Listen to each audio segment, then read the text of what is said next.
In this episode, we're talking with Will Sullivan from PropCode, and we're going to explore how AI is being applied to speed up the process of working out what is possible with a development site. Anyone who has ever spent any time trying to decode planning regulations will know this is a very complicated space. Saving time is one thing. And how can we rely on what an AI tells us before we go ahead and invest in a site? And can it help us keep up with changing planning rules?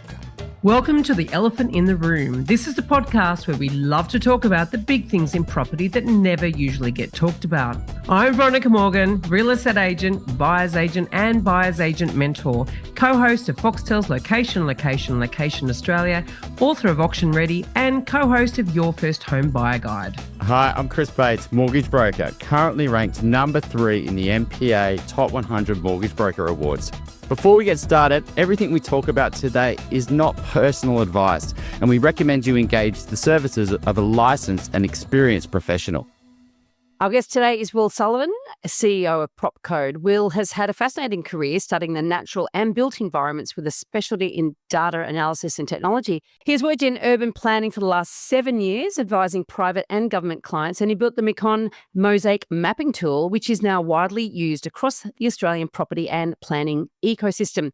Prior to urban planning, Will studied natural hazards in the insurance industry and sees a critical crossover in the impact of natural hazards on urban planning. And at PropCode, he has developed a tool that instantly shows whether a residential project in New South Wales is eligible for fast CDC approval. That's complying development control, right? That's what CDC stands for?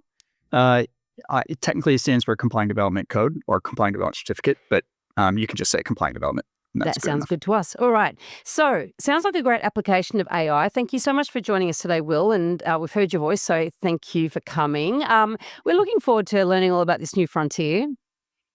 Yeah, thanks for having me. It's great to chat through planning with whoever's interested or whoever's not interested and needs to be interested. That's one way of looking at it. Well, I've read some of your posts and I've been checking out your website, PropCode, and it's extremely interesting. And you've got a big opinion on a lot that's happening, particularly in New South Wales at the moment with planning code, which we're going to get to. And I'd love to just unpack your thoughts around that later on in the episode. But before we start, I mean, the Mecone Mosaic sort of planning tool and sort of your approach, what is it and what does it do and how are you applying it? Yeah, so Mecone Mosaic, that's a mapping tool to interrogate planning maps and property data, and quite a few other things. That's a tool I built kind of one step ago in my career when I was with Mecone, a planning consultancy firm based here in Sydney. And that tool for me was about how can I bring technology and present data in a way that people could make use of it a lot easier. Some of that data information is just really hard to find across different sources and different tools and different websites, sometimes PDF maps if you want to dig into the planning rules. And I've found ways to pull all that together into a really easy to use mapping tool. And so that kind of started my experience of building technology for urban planning.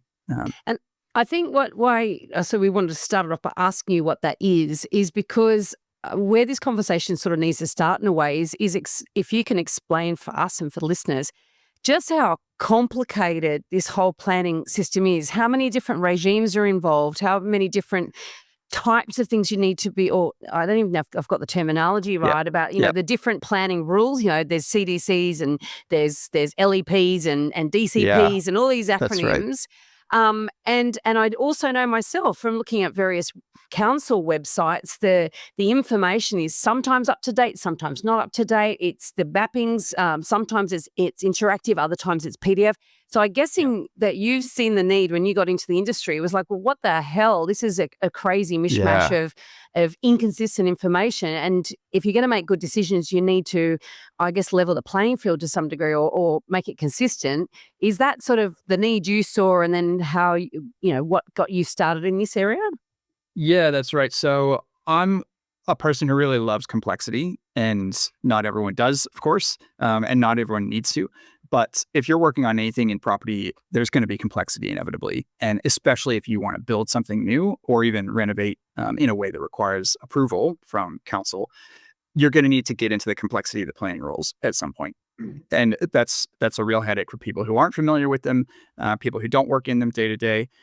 So you'd have the planners, like where I worked in a consultancy. You'd have maybe architects deal with them to some degree. Potentially agents are looking at those rules from time to time. But yeah, the average homeowner or property investor probably not as familiar with those rules. And so you can pay consultants to help you. That's expensive. A common rate is around $250 an hour for town planner consultancy time. So not everyone has that option. But with technology, of course, you can imagine there are ways to bring that complexity into people's hands and put it at their fingertips and make it a lot more understandable. So that's what I have kind of taken on as my mission for the property industry, is to use technology and all its power. And with every year that goes by, it's more and more powerful, more and more capable to harness all that and make it easier for people to understand what they need to with planning rules. Is it more for like everyday Australians, anyone buying a property, there's 500,000, sales a year. I mean, often a lot of those have got multiple buyers on them. So, people actually in the market might be, say, close to 1 million, right? People considering investment properties might look at 3 before they buy one. So is it trying to give them access to, a really good understanding of what they can and can't do on certain properties that they're considering buying? And then people who own property, I guess, to rather than them having to, go and search the planning rules themselves, then just get a really good snapshot? Or is it more for the sort of, the person who's looking to develop lands or do townhouses or, the big end of town, try to consider what they can do on sites? Like where does it mainly fit your what you do? Yeah, well, the best answer I can give is it's actually a tool meant for all of those different people to be able to use and get something out of it. So we're not necessarily limiting it to just the kind of first-time developer or purchaser or just the homeowner who's got the one property. We've got planners using our tool. We've got architects using our tool. We've even got certifiers using our tool. So we hope that the way that we kind of dig into and lay out the rules that apply on a site and on a project is something that anyone could pick up and maybe for the person who's never read any of these documents before, a little bit maybe is over their head, but hopefully as they read through it carefully and the way it's written, they'll learn something in the way that we present it. So I know, I live in a conservation area, for example. My house is, so there were lots of restrictions around what I could do to the existing structure, what I could add on to it and all the rest of it. And you mentioned CDC earlier on. I know that people that buy a house in a CDC area, they don't have any of those restrictions, but there are restrictions. But it's a lot more prescribed, if you like, a lot less nuance, a lot less interpretation, and a lot less negotiation, shall we say. So how does technology help with that? Because I would imagine there's a level of subjectivity that's involved with some planning that is not involved in others. So how does your world help in that space? Yeah, so that's a good question. So a lot of planning rules do have that subjectivity in them. So they're often the kind of legal terminology they use is just consider. So the council has to consider something. And then they can decide however they want. So the rule isn't even like you can do it or you can't do it. It's just a consideration. So our technology or AI or whatever it is not going to do that consideration, of course, for council or in the same way that council might in terms of the final approval. But what we can do is help people understand this is what the rule says and this is what you need to consider. So you just talked about heritage, for example. A lot of councils will have a whole chapter of a local development control plan that's about heritage and about what can't you do in council's eyes to satisfy their heritage expectations. So we help people dig into those rules, find out where they are. Instead of going to a council website and looking through 50 PDFs from chapters of DCPs, you can come to PropCode's website and dial in your address and ask it a question about heritage or get a report that has a heritage section, and we'll just go straight to the rules and link them. You click the link and bam, you're right on the page that's relevant for that kind of question, for that situation. So your application really speeds through. It basically gets the magnifying glass on the bit that you need. Okay, or right. Bits. So I would imagine there's lots of bits that it's there are lots of bits. Typical DCP is like 1,000 pages. So for someone who's especially a more first-time person trying to figure out, what can I build a deck in my backyard, right? Even that simple question, you might have to go hunting through 1,000 pages to figure out where is the answer. Or if you're really doing it properly, you'd have to find, are there things in different random chapters that may apply to my work, even though I'm it's a relatively simple thing. It might be waste management. It might be overshadowing. It might be something about stormwater sorts of things. So our aim is to bring in that complexity into something that's much more understandable. Yeah, because I mean that's a good point. Like for example, sewer, the plate wherever the sewer pipes are, all the sewer line. That's going to make a deck on the back of my house different to the deck on the back of your house, for example, where that is situated. There's a lot of variability there. But there's also, I know also that when you're dealing with town planners, I know I've put a number of renovations through my council, for example, and it used to be, you know by name the people you didn't want to be assigned to your application, They develop so we can't change that yet. No. So that, but I guess what I want to do is highlight limitations because I want to understand where AI can help us, how far it gets us before we then still have to do the hard work. Yes, that's a great question. We're trying to start with PropCode around, as I say, what the rules are, where they sit in the documents, which ones apply to a certain situation. And those are things that are pretty black and white. So, this is in an R2 low density residential zone. Okay, great. This chapter or this part of this chapter applies to that zone. I'm building a dual occupancy. Okay, there's a chunk of rules here that is for dual occupancy, or there's a row in a car parking requirements table that is the dual occupancy entry, right? So we can help people find that stuff. That's pretty black and white, and that's something that we can be trusting AI to work out today. But you're right; it's not about taking over the decision-making process. It's not about replacing people at council. It's not about councils getting rid of their planning staff. In fact, councils are having a really hard time finding planning staff anyway. And so what I would love to do is be putting our technology in council's hands and help make their work more efficient so that they can respond faster to DAs that get lodged.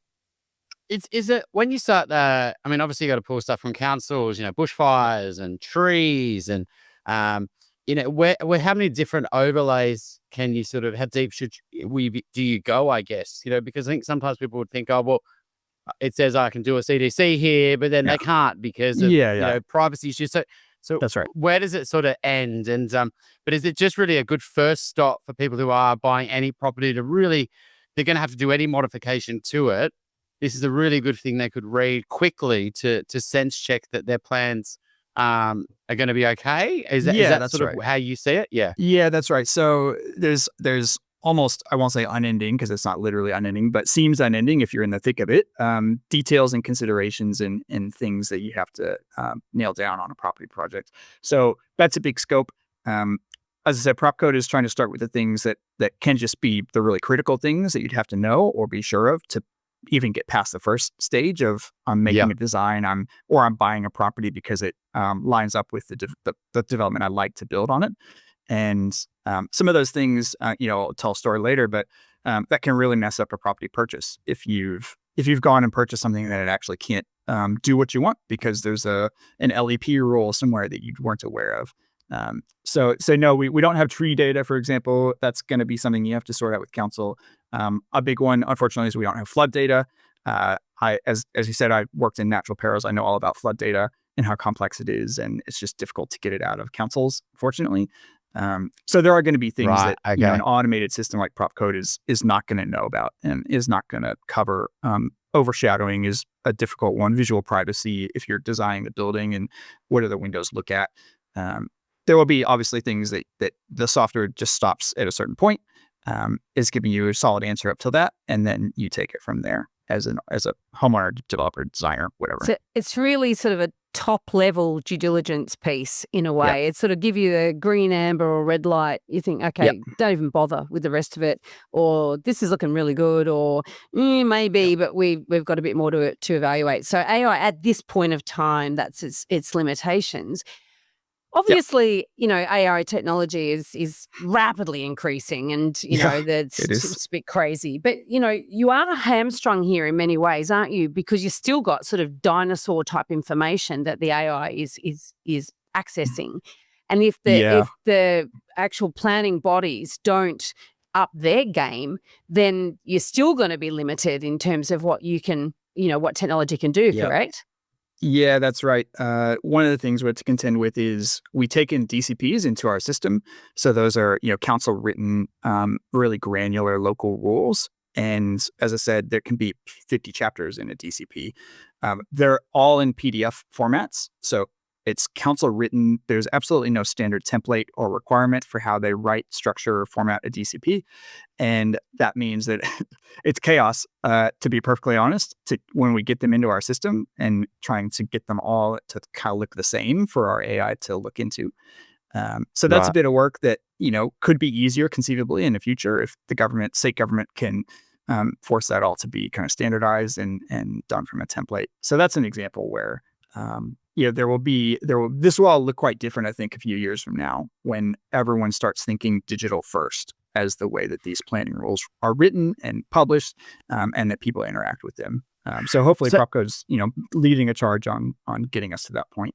But even if they're not, I mean, I guess the AI could get smart enough to not even need a template, right? I mean, Yeah, that's what we hope is already the case, honestly, Mm. with PropCode and the way that we have built our system. Anyone out there probably has played with AI, I'm using air quotes here, ChatGPT and whatever, and you probably are not getting great answers out of that. At PropCode, we've done a lot of work, and based on my knowledge of the planning system in New South Wales, to structure it in a way that it's pulling out the right answers, it's understanding what they mean, it's running through the logic, it's checking the maps that relate to those rules. And so we're putting out good answers, I think, already, even from these chaotic DCPs. But yeah, could there be a better system? Yes. are you national at the moment, or are you still in So New we're South only in New South Wales? Wales. Okay. And that's really because, as I said, to do all that that work to get the AI to spit out what our correct answer is, of course, because no point building something that's not correct.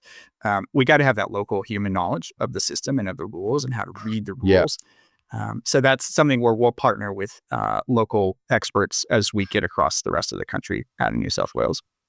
So there's some interesting things if we talk about just New South Wales, right? Then where the state government's basically overriding the councils and saying, "Hey, we Yep. need to." How does that play into everything for you? Because it's, Yep. typically you were getting your information from councils, but if that's no longer valid because the state government's overriding it, how does this all play out? Yeah, that's great. That's really kind of the first thing that maybe I could even say almost inspired PropCode and the way that we're building this to dig into the text of the rules and the documents that rules can come from. You're right, in New South Wales, and this will be the case in a lot of states, of course, you can have state rules and policies that override whatever a local rule might say in certain cases. And they're heavily used in New South Wales. There's a lot of them. There's a dozen state environmental planning policies, and they cover all kinds of different things in all kinds of different locations. So just in recent times, we've all been excited to see the state government finalize a new batch of reforms that add more residential density near stations and centers around the state. And so that is a thing where our system would pick out that there's a rule in a SEP, and it knows, because we've trained it, the state level rule overrides any local Right. rule. Yeah. And that's going to be something it really has to contend with, as I said, from the beginning of having a system like this. So if you're only focused on local rules, you are going to miss things like that. And so I guess if these rules are coming and they're, more and more knowledge of where they are, how planning is going to change, which is a huge change, right? So some properties won't be affected. Some will now be in zones that could, zoning's changed dramatically, or you're not in the zone, but you're really close by, and who knows what's going to be over your back fence. So Mm. do you think that the need, obviously, for your tool is much greater now, particularly if you are buying anywhere near trade stations in Sydney, for example? You've really got to be sense checking this because it could have huge impacts on the value of your property, really. Yeah, that's right. And it's not every train station or every local center or strategic center or Yeah. whatever. They've picked a certain set. It's a lot. There's 171, but it's not every single one. So definitely, if you're looking at anything that's around a station, you got to be checking, is this policy affecting that at all? And the great thing is that with PropCode and with our technology and our platform and the way that I can put in these rules, we've actually made it possible for people to do that lookup for free. So you can come look up an address in our website, free tool, and you'll get an email within a few seconds that says whether you're covered by the reforms and what the impacts are. Can you use the examples of the huge changes, like just like a random station, and where a street was maybe single level dwellings, you couldn't build townhouses. Now, all of a sudden, now you can build 6-level high apartment blocks. Like, is it some drastic changes with this reform, which could be major windfalls to the current property owners, but may also change the livability for streets around that maybe aren't part of it? Yeah, potentially. I mean, examples include a lot of the stations on the Cronulla train line out from Sutherland eastward are part of this reform. So there's a lot of residential areas there, low density, just houses, nice places, of course, really nice suburbs. And some of those are going to be now potentially full of much bigger apartment buildings. And so there are places like Cessnock, if you can believe it, way up in the Hunter Valley. If anyone's going on Hunter Valley wine trips, you go through Cessnock, and that may soon be full of 6-story apartment buildings, which would seem a little bit bizarre for the location. There's some reason, I'm sure, why they've picked it. But Kiama is another one. Back around Sydney, there was a lot of contention around the Ku-ring-gai area, Upper North Shore, being in some reforms last year. And they've kind of doubled down and expanded the areas beyond the initial 400-meter radius from last year. And they've said there's even more around that to an 800-meter radius around those stations in the Upper North Shore. That's a really interesting one to talk about. So, the councils have pushed back last year, and you'll know this story way better than I. But then my understanding is the initial, the draft or the discussion period where we're going to talk about this with the councils came out. They were sort of, foot in the sand, picket in the sand, saying, no, we're not going anywhere near this. It's the trees, the nature. I'm not saying that's wrong, but there's a real pushback from the NIMBYism within the Upper North Shore along the train line, for example. And then that has, I guess, fallen on deaf ears. And now the state government is saying, hang on a sec, we actually think we were wrong. We should have actually had bigger zoning. Is that sort of where that battle's at now? I couldn't say specifically for that council. I know that they've done legal action to try to slow down some of the initial reforms that were put in last year. And they've tried to propose ways that they could still provide the dwelling growth, which is on the order of 5,000 new dwellings per station that the state government is looking for. Council is saying, well, let's concentrate it in 40-story towers on the Pacific Highway, which may or may not succeed and be acceptable to the state government. But the state government's then included them in this batch of new reforms. 171 stations and centers includes some of those same ones on the Upper North Shore. So a wider radius and bringing in more medium density things among those big houses up there. Well, that just gets stuck in the battle for years, and it'll just keep put on hold because the council won't approve anything. And does it in these sort of situations, or does it ultimately the state government? Hard to say. The way that the new rules have been written, and if anyone's unaware, I'll briefly run through them. If you're in an R1 or R2, and those are lower density residential zones, you can now build essentially any medium density option. And I say that as things that are bigger than just one house, but only with a 2-story height limit. If you're in an R3 or R4 zone, and this would be within 800 meters of a train station or center that's included, you can build up to 4 stories in the outer half of that catchment, so 400 to 800 meters. You can build up to 6 stories in the inner half, so 0 to 400 meters. So that's what we're talking about when we talk about this new reform, just put in at the end of February. And it's a big change in a lot of these places. Can council stop it? Not exactly. The way they've written the rules is it's what they call non-discretionary standards.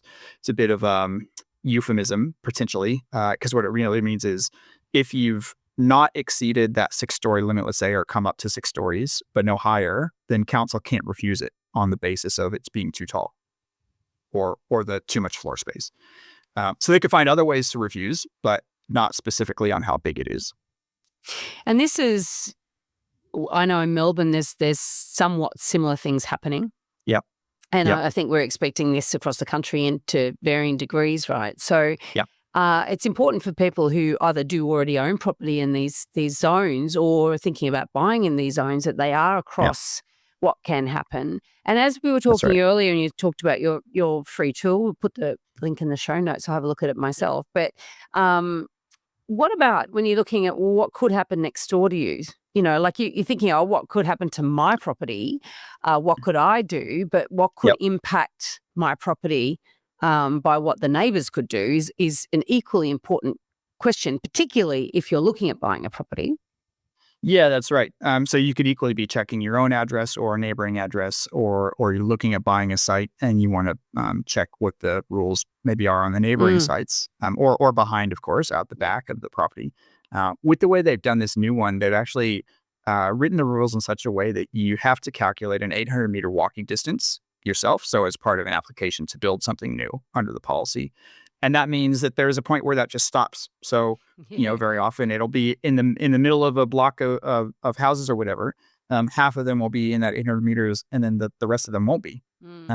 So there will be some potentially funny outcomes where, you'd get part of a street maybe does uplift, or you see this already in some places that the owners band together and they'll all sell together.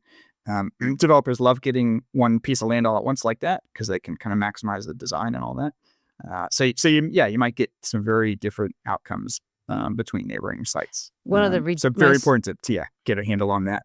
Yeah, one of the more ridiculous things I've seen is over in Lewisham, where there's a semi-detached house, which is attached now to a 5-story block of apartments.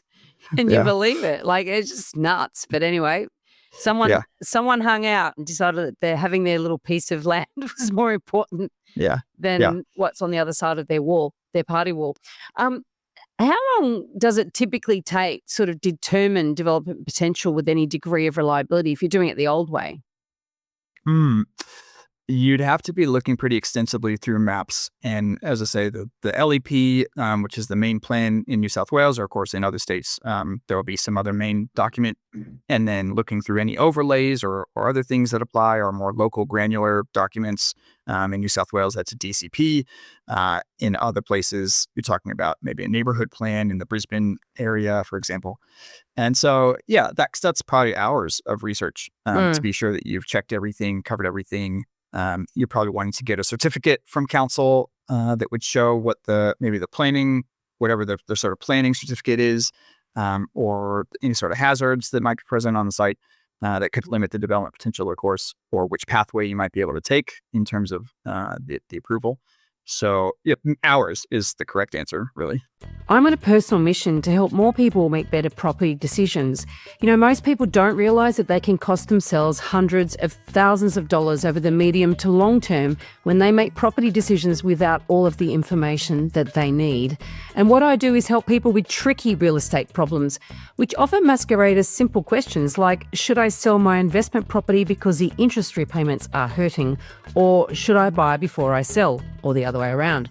You can connect with me and access all of the tools that I've created to help you make better property decisions at veronicamorgan.com.au. And there you will find resources for first home buyers, details about my buyer's agent mentoring program. You can connect with my Sydney-based property management and buyer's agency teams, Australia-wide vendor advocacy, or ask me for introduction to the small group of buyer's agents that I would personally recommend across the country. That's veronicamorgan.com.au. If you're looking to buy your first home, thinking of upgrading to a new one, or purchasing an investment property anywhere in Australia, we would love to carefully guide you through this journey and, importantly, get the finance right. Reach out via my website, alcove.com.au. Because the thing is, though, there is a hierarchy, as you mentioned before. The SCP, which is State Environment Plan, trumps the LEP, which is Local Environment Plan, and that trumps a DCP, or does it trump, or are they meant to work together? You're right. You're right. Then you've got a CDC, which is at the bottom of all of that, right? So CDC is a pathway, so an approval, you'd get it approved by a certifier instead of by council, and it's much faster. But at each step, you do need a level of subject matter expertise to sort of know what you don't know, isn't it? Because you've got to go, well, okay, well, that's there. Like you're saying, there's all these, if you've got 1,000 pages and any number of different sections in a document, then you've got to be thinking, well, what else do we need to be thinking about so is that what you've sort of trained the AI to do, to go, well, okay, you also need to check and... Yeah, that's right. You'd have to start with that kind of primary local document, the local environmental plan in New South Wales.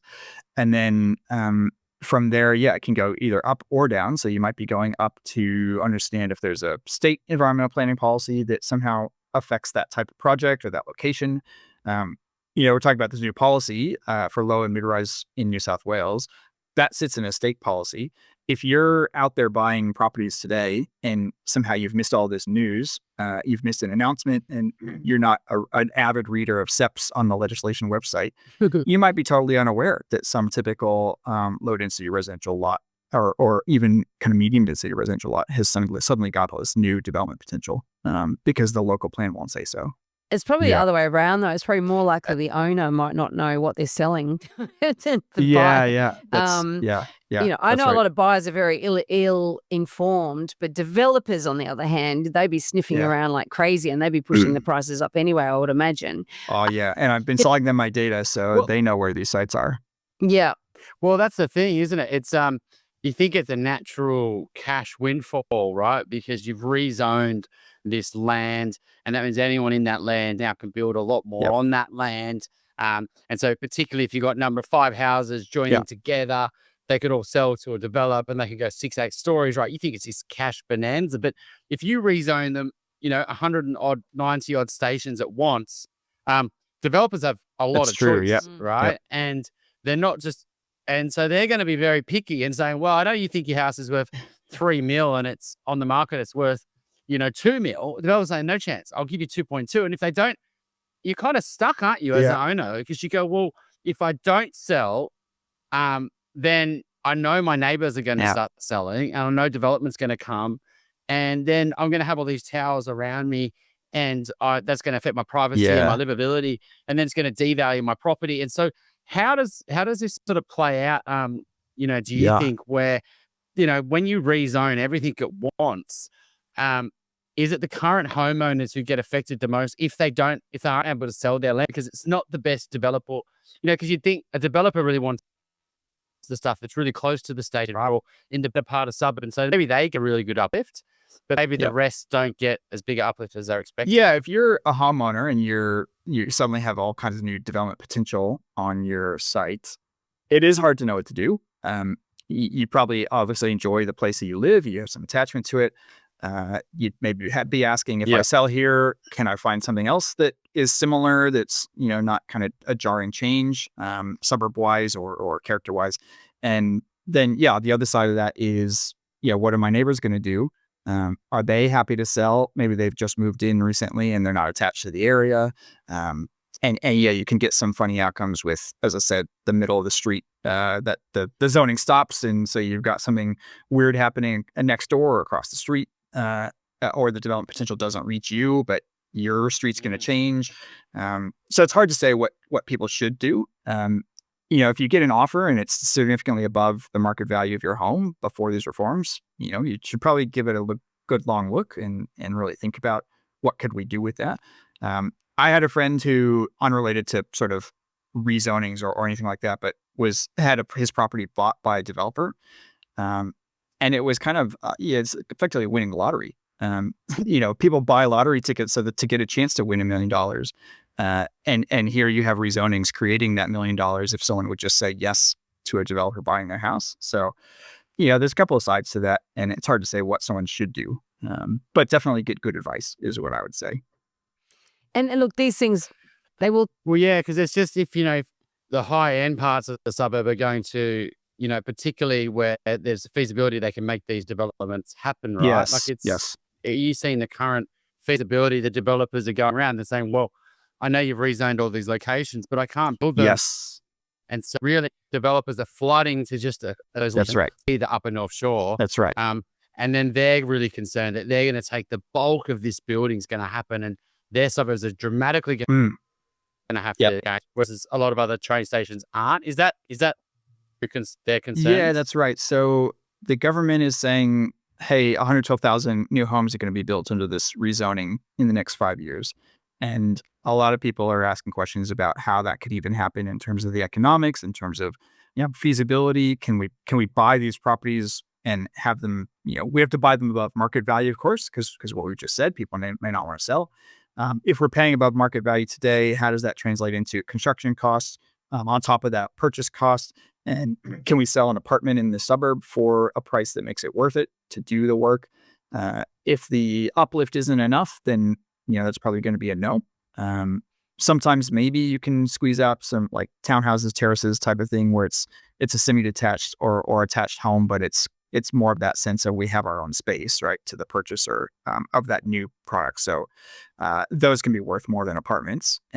But yeah, in a lot of places it just won't be profitable. And so it's a really interesting, yes, as you say, like some places will be favored for this sort of activity, and some won't. And some are too expensive already, or some are the apartments won't sell for enough to make it worth it. So hard to know where it's going to go in those terms. Yeah, I think when the news came out last year about this rezoning, a lot of people sort of were like, oh my God, there's going to be sudden change. But I think that it's dawned on people, actually, it doesn't change very quickly, and then it might seem like there's a lot happening all at once. And that will, I imagine, be economically driven in many ways if prices allow for that.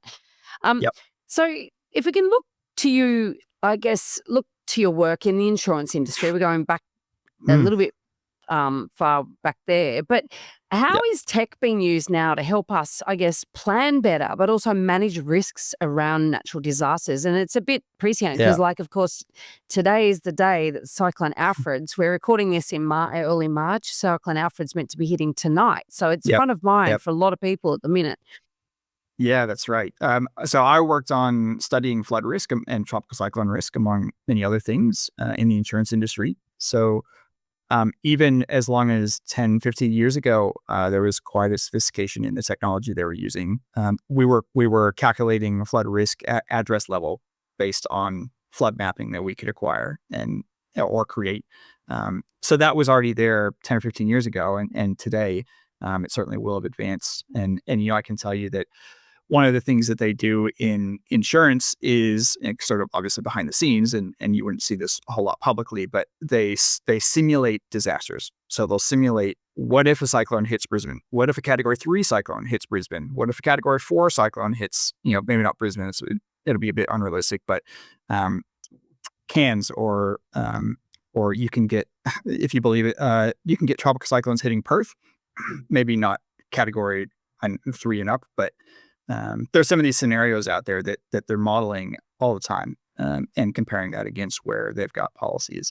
So yeah, there is a lot of sophistication in the insurance industry about what is that risk, where does it have impact, what are the buildings and the building stock and the vulnerability that they have to damage.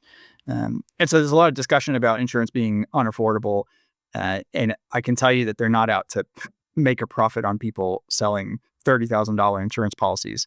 That would be a pretty poor business model because no one's really interested in paying that much. It's just a signal. It's a signal that that's how much it costs to have a property, an asset on that piece of land because of the things that might happen to it. So quite good is the sophistication, is what I would say, at least in the insurance industry where they've got the financial resources to pull all that together. As I said before, one of my frustrations, having come out of that and now working in planning, and some of the same information is necessary, is things like flood risk, still not centralized. You still have to go to every council and read through their PDFs, or you potentially have to pay them to get flood mapping for your property. And there's a question, there's a political question there, really, more so than a technology question around how can we make that information accessible to everyone. We've actually discussed this a few times in previous episodes, where we're aware that there's been flood mapping has been redone recently. Definitely I know that in Brisbane City Council, and I guess people think, oh well, that's sort of obvious. It's an obvious flood risk in many suburbs there. But I know where I'm based in Sydney, and I'm based in inner Sydney, I know there's been new flood mapping in my council area. I've known of people in council areas in Melbourne and potentially across the country. It seems to be a relatively recent phenomena where this has been redone. Are you aware of why, and why now? Why and why now is probably the two questions there. Yeah, the best I could say is there's not necessarily anything kind of universal triggering a bunch of new flood mapping to be done. other than when there are floods. Typically that will, so northern rivers of New South Wales, there were lots of new flood studies done in that area post the 2022 floods. And one of the reasons for that is, one of the good things, if I can say it, to come out of any real flood event is a bunch of new information about what the water does on the land. Where the flood goes, where the river rises, how quickly, what's the timing of things from when the rain fell to when the river rose. So that new information then can be taken into a new round of flood modeling and produce better answers, better maps. Maybe the land itself has changed from the last time that they did a flood model. So that's kind of always happening. That's not necessarily something that it's not as if there was a government thing that said everyone has to redo their flood model. It's not a national mandate. But it's true, because every time we develop a site, that changes the way the water goes, right? How much hard surfaces there versus soft surfaces. But that's right. There's been more talk about overland flow. And I know in Brisbane it's a thing, because Brisbane is also a very hilly city, and a lot of people think, I'm on a hill, it's good. I'm not going to get, I won't get rising floodwaters, but I'm going to get overland flow. And I know in Sydney now, discussion is around overland flow. It's never been mentioned before. I've been now in real estate for 25 years. Yeah, and that's actually, that's one where technology has actually probably improved the ability to do overland flow modeling.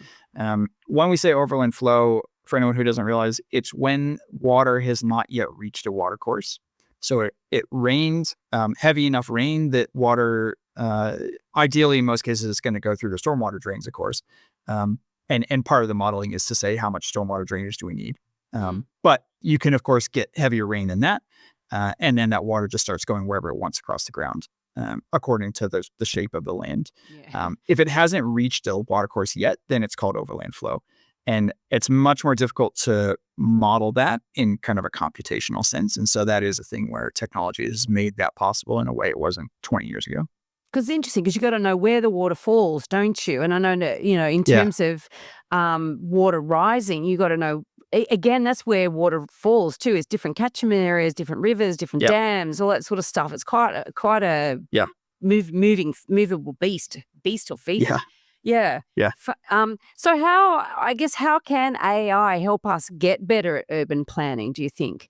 Do you think that these holus bolus planning rules or zoning changes that state governments are favouring at the moment to try to bring in more dwellings, do you think that that's advisable? Are there more, cleverer ways that we could be looking at increasing density? Yeah, one of the ways, maybe sounds like a bit left field, but one of the ways that I think AI can help, and there's already people trying to bring this into the system, is help people who are, let's say, residents of an area understand what new changes might look like and feel like, and how their area might change as a result of a new plan, a new policy, whatever it is, a rezoning, a big project across the street. So, we've always had renders, right? So you can always get an architecture firm or whoever pumping out a render and saying, here's one little snapshot of what that building is going to look like, or what that street's going to look like.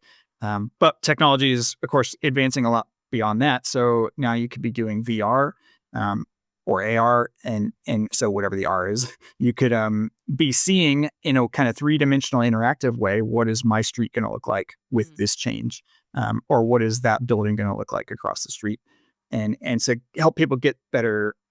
It really, the more you can see something, the more comfortable you get with it. Usually, is probably the trend. If it feels like, oh no, there's going to be a 20-story building across the street, or whatever in my neighborhood, that scares people probably initially, but if you put on a VR and you go like, hey, I'm doing my walk down my street in VR, and I can't hardly even see the building over the trees, then maybe you go, okay, actually, like, maybe it's not that bad. Maybe my objection kind of lessens, and there's a bit more acceptance with that visualization technology. Yeah, interesting, because we do fear change, and a natural reaction, and you could talk to the NIMBYs here to say the natural reaction is very much to go, no, I don't want that's going to impact on my neighbourhood. It goes beyond that, though. I mean, obviously, a big complaint or a big fear is around the increased burden on infrastructure and roads in particular, and public transport. I'm not sure how you can VR that, but But I do agree. I mean, we've had a lot of people come to us in my business, and we do strategy sessions with people, and they've like, well, I've just got a notice in my letterbox that across the road has been, rezoned, or, we've had City West Link and a number of tunnels and what's major infrastructure development in Sydney, for example, and a number of people that have come to us having found out they're going to be impacted, but they're not going to be bought themselves. And that's at that moment of peak fear, because that's when the unknown, it's the uncertainty and the unknown is at its greatest at that point. It's true. So it's a matter of sort of dealing with that and managing that. So I could certainly see how that could assist. But, at the same time, when I look at our governments and the way in which they reveal this information, certainly I think we're at the end of all of our tunnelling now in Sydney, but at the beginning of it, and it's gone on for years and years.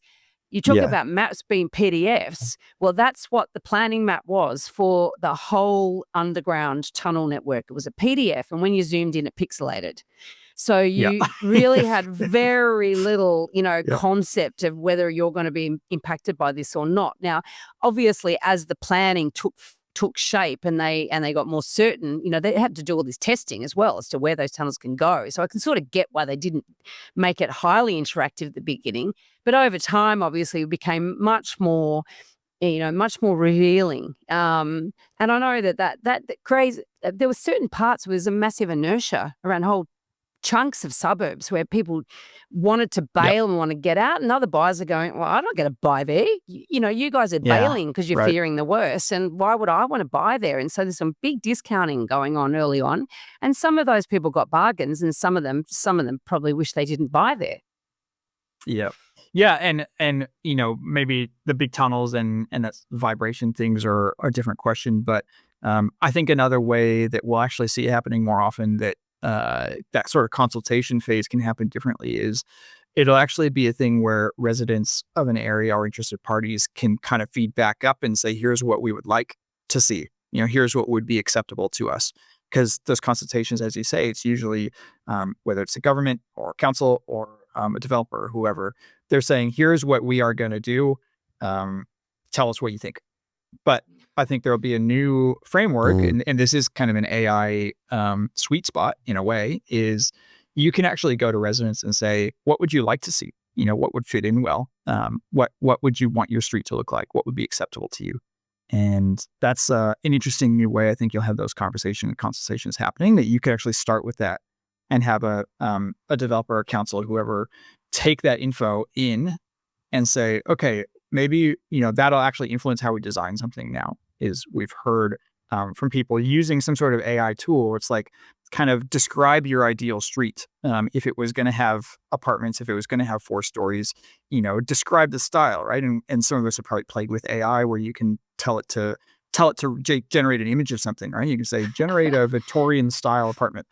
So you can imagine that becoming a tool that gets used in planning processes. Or that it'll keep the objectors busy for a bit, but no one will take any notice of it talking about. I'm not going to it depends. put up with your fanciful. I mean, just on that, Bill, there's lots of other tools that are sort of doing similar things, but in different pockets, right? I mean, Archie Star, I mean, like microburbs are maybe doing suburb profile stuff, and there's DA trackers, and we did one about climate risk, another one. I mean, what some of the, if you had unlimited budget and PropCode could do anything, I mean, what are some of the things that, you'd be excited to build and you think that people would really love to get their hands on easily? I think that we really want to stay focused on the niche of the planning rules. And as long as we live, and as long as there are local governments and state governments, there are going to be planning rules, urban planning rules that say you can build this, you can't build that. And I see so much opportunity to take that out of a paper-based age, essentially, where everyone had to find those rules in a document and then read them with their own understanding, which, may not be great. I want to take us into an age where everyone in the system, in the ecosystem, could be looking at and using software that has those answers. And that potentially, if you imagine the governments, like the new policy has just come out in New South Wales, governments could enter their new rules, and in a minute, the whole system is updated and everyone has those new rules to work with and tap into in a digital way. And so that's what excites me, is imagining how the system could be so much more efficient in all stages, in the research and acquisitions and due diligence, in design and writing the application documents, all the way through to the council assessing what's come in and issuing an approval, and maybe even checking for compliance with conditions or things like that as the development's progressing. Software to help everyone unify all those stages on one platform. That's the vision for PropCode. And I think a good one, I mean, because that whole planning process is one of the biggest impediments to, building dwellings, correct? I mean, there's lots of other impediments. I'm not going to fall in that trap of thinking this is the only thing in the way. Yes. But it's certainly one of the things in the way, right? Yes, absolutely. Would people say that it can take a year plus to get an approval for a residential flat building, for apartment building? So that's obviously a pretty strong hindrance on supply. If, of course, the construction takes a big chunk of time too. So as you say, it's not the only factor, but it means that developers can't be as responsive to the market. So if they're thinking, I'm selling product that's going to come on the market 3 to 4 years from now, from the time that I'm acquiring a site after I research it, anything you can do to shorten that lag means that they can respond faster to a supply crisis. Well, and also, I mean, let's face it, a developer's going to also respond to a profit opportunity. So if they're not trying to solve the supply crisis because they're any altruistic to desire there, but certainly they can be that is the longer the period of time between acquiring a site and selling the last dwelling, that longest period is the greatest amount of risk of what the market might do that's not in their favor. So I can understand how tightening that up would definitely loosen up or give more confidence in commencements anyway. And it brings prices down because they're typically looking at what they call internal return rate of something like 18%. Then you're talking about how many years compounded do they have to get that rate paid back at the end of the project. That means higher prices if it's a longer project at the end of the day. Or a higher threshold for them to be able to actually decide they're going to go ahead with it or not. So, Will, that's been a very interesting chat. Thank you so much. Do you have, to take us out, do you have an example of a property dumbo for us? Yeah, I was told this story by someone else in the industry, and I have to obscure details because it's a bit embarrassing. But the person in question had their eyes set on a prestige waterfront property, and their goal, they were at the upper end of the wealth scale. Their goal was to build 2 dwellings on the site, and they were happy to spend as much as $20 million to acquire this piece of land and build a couple dwellings there. They had seen other properties in the area had pretty substantial floor space on them, so the floor space ratio, as we say in New South Wales, and they were expecting to get a similar outcome for their property and how much physically they could put on the site. And spoke to a planner a couple days before an auction for the property. Planner said, "Let me write a report for you." The guy said, "No, I don't want to spend $1,000, a couple $1,000 on a planner's report." Went ahead and bought the property at auction for a big amount of money. And then only then, after buying the property, found out that they could not get that bonus floor space because it only applied if there were 3 or more dwellings on the land. So that we call it multi-dwelling housing in New South Wales. If you've only got 2 dwellings, it doesn't fall into that category. So if he had someone take an hour to read through the planning rules, might have saved quite a lot of money out of his pocket. Love it. Great dumbo. Perfect story, a perfect dumbo for us. Thanks so much for the chat, Will. I think some big news in New South Wales, and it's going to take a while for everyone to get their head around it, including us, but it's a good start. Yeah, so great. So and use our free tool to find out what the impact is in New South Wales of these reforms. Yeah, absolutely. Links are in the show notes. Thanks so much. Thanks. If you have a question that you'd like us to answer in an upcoming Q&A episode, you can send us a voicemail or written question via the website, theelephantintheroom.com.au, or you can email us directly at questions@theelephantintheroom.com.au. If you like what you're hearing, please share this episode with others you feel would benefit. And while you're at it, why not leave us an iTunes review? 5 stars would be great. I know that sounds a bit cringy, but we have it on good authority that every review helps make it easier for other people to find out about us and hear what our amazing guests have to say.